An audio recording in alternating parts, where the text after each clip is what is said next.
aikin banza aikin wofi matata ni na fi karfinta in na shiga gida ko da rarrafe na ce ta shiga da ni daki za ta shiga da ni daki ina shiga za ka ga shegiya matsiyaciya tana kwakwantar da kai bari ma in je gida ni haba ni gaskiya ina nan gidan nan shiga sai na shiga wai ni abin da ma ke ban mamaki kaga kato ya shiga gida matar shi tana juya shi to ni ba irin sakarkarin mazan bane ba irin sakarkarin mazan nan bane ina shiga za ka ga yadda take min ladabi za ka ga yadda take min da'a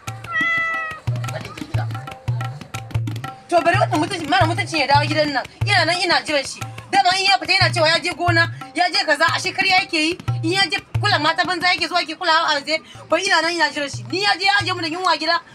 ba komai ba abinci ba komai muna jiran shi kuma ya fita ya je kula in matan banza ina jiran shi bari ya dawo ina jiran shi aikin banza aikin kofi kai munafikin Allah ta'ala me kake cewa me dai abin da kace naji nace me dai kana abin da kace me dai abin da kace naji ba fa abin da dai to gashi kayan mu yayi da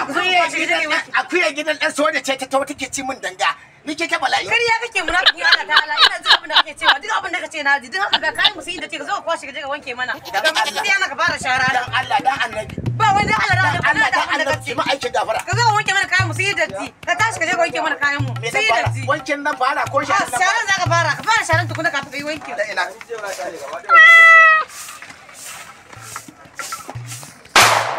yanzu fi sabilillahi me kika ji an ce na ce in yan saboda Allah da na to daga bakin kofar gidan nan ya banki nake yi in an fice bayan saboda Allah da annabi aljanna ku mata tana karkashin diga dige mu yanzu yalwa so kike taki